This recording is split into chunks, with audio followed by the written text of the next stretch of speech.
प्यारे श्रोताओं नमस्कार। मैं हूं आपकी होस्ट मीता गुप्ता। ज्ञानवापी चैनल में आपका स्वागत है। आप सुन रहे हैं पॉडकास्ट अद्भुत चरित्र। दोस्तों, पिछले एपिसोड में हमने सुना था कि कर्ण और भीम का युद्ध कैसे हुआ था। इस एपिसोड में हम सुनेंगे कि कर्ण को अर्जुन ने कैसे मारा। महाभारत युद्ध में द्रोणाचार्य के मारे जाने पर कौरव पक्ष के राजाओं ने कर्ण को सेनापति मनोनीत किया और मद्रराज शल्य कर्ण के सारथी बने। ज्योतिषियों के बताए गए नियत समय पर अर्जुन ने कर्ण पर भीषण आक्रमण कर दिया। अर्जुन की रक्षा करता हुआ भीम अपने रथ पर उसके पीछे पीछे चला और दोनों एक साथ कर्ण पर टूट पड़े। जब दुशासन ने यह देखा तो भीम पर उसने बाणों की वर्षा कर दी। इससे भीम क्रुद्ध हो उठा और जिस दुरात्मा ने द्रौपदी का अपमान किया था उस दुशासन को भीम ने एक ही धक्के में धरती पर गिरा दिया और उसका एक एक अंग तोड़ मरोड़ डाला। भीम गरज कर बोला, धूर्त नीच कहीं का, तेरे इसी हाथ ने द्रौपदी के केश पकड़कर खींचने का दुस्साहस किया था। पहले उसे ही तेरे शरीर से तोड़ फेंकता हूं। इस तरह तीव्र कटाक्ष करते हुए भीमसेन ने पागलों के से जोश में दुशासन का हाथ एक ही झटके में शरीर से अलग करके फेंक दिया और फिर दुशासन के लहू को चूस चूस कर पीने लगा।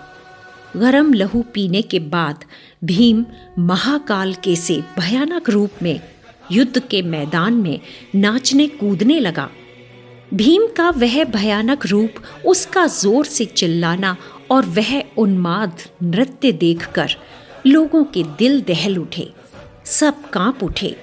भीम का ये भयानक रूप देखकर कर्ण का भी शरीर कांपने लगा। इस पर शल्य ने कर्ण को दिलासा देते हुए कहा, कर्ण, तुम तो वीर हो, इस तरह हताश होना तुम्हें शोभा नहीं देता।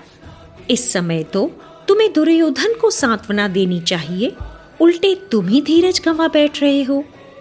ऐसे हिम्मत न हारो, युद्ध का सारा दायित्व अब तुम ही को पूरा करना है। सारथी बने हुए शल्य की ये बातें सुनकर कर्ण गुस्से में आ गया। उसकी आंखें लाल हो गईं और वह बहुत क्रोध में अर्जुन पर टूट पड़ा। इसी बीच भीम का रौद्र रूप देखकर द्रोण पुत्र अश्वत्थामा ने दुर्योधन से कहा, दुर्योधन, इस युद्ध को बंद कर दो, आपसी वैर भूल जाओ, पांडवों से संधि कर लो। पर दुर्योधन झल्ला कर बोला, पापी भीम ने जंगली जानवर की तरह दुशासन का लहू चूसते हुए जो कुछ कहा, क्या वह तुमने नहीं सुना? तो फिर संधि कर लेने की बेकार बातें क्यों करने लगे हो? इधर अर्जुन और कर्ण के बीच घोर संग्राम छिड़ा हुआ था। कर्ण ने अर्जुन पर ऐसा बाण चलाया जो काले नाग की तरह जहर की आग उगलता हुआ गया। ये देखकर कृष्ण ने अपने रथ को पांव के अंगूठे से जरा सा दबा दिया, जिससे रथ जमीन में 5 अंगुल धंस गया और कृष्ण की इस युक्ति से बाण अर्जुन को नहीं लगा और वह बाल बाल बच गया। लेकिन वह बाण अर्जुन के मुकुट को उड़ा ले गया, जिससे अर्जुन को क्रोध आ गया। अर्जुन ने जोश के साथ कर्ण पर बाण वर्षा करनी शुरू कर दी।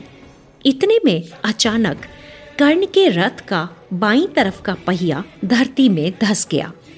इससे कर्ण घबरा गया और बोला, अर्जुन, जरा ठहरो, मेरे रथ का पहिया कीचड़ में फंस गया है, जरा उसको उठाकर धरती पर रख दूं।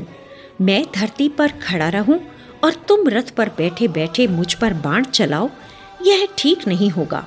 इसलिए तब तक के लिए अपनी बाण वर्षा बंद रखो, यही धर्म है। कर्ण की ये बातें सुनकर श्री कृष्ण बोले, कर्ण, तुम तो धर्म की बातें ना ही करो। अब मुसीबत पड़ने पर धर्म का ख्याल आया तुमको।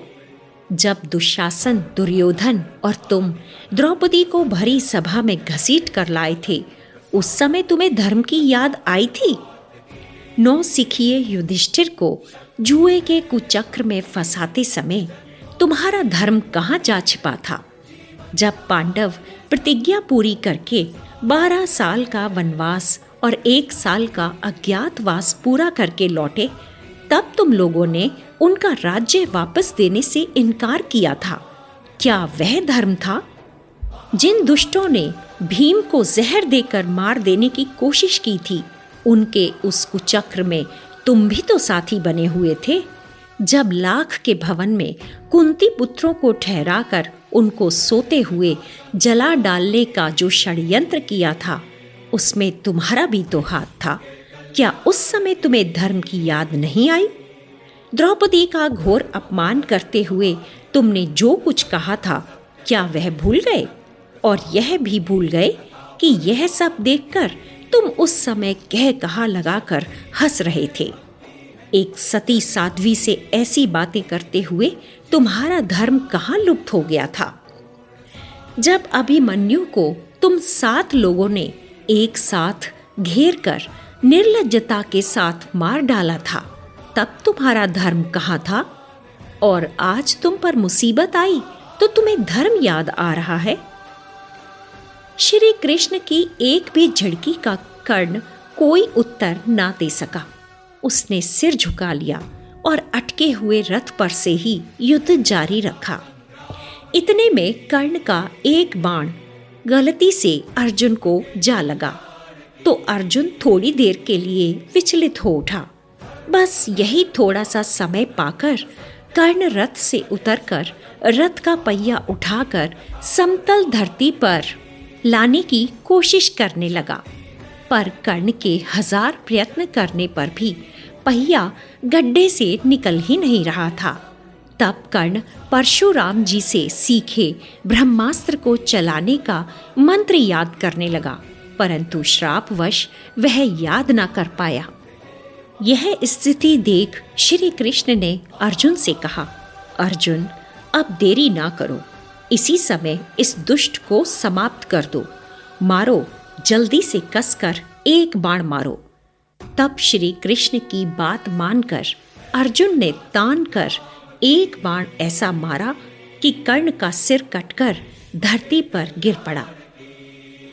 तो इस तरह कर्ण मृत्यु को प्राप्त हुआ। दोस्तों, कर्ण को मारने की यह घटना श्री कृष्ण की ही जिम्मेदारी थी, क्योंकि इस अधार्मिक वध की सारी जिम्मेदारी अर्जुन की नहीं हो सकती थी।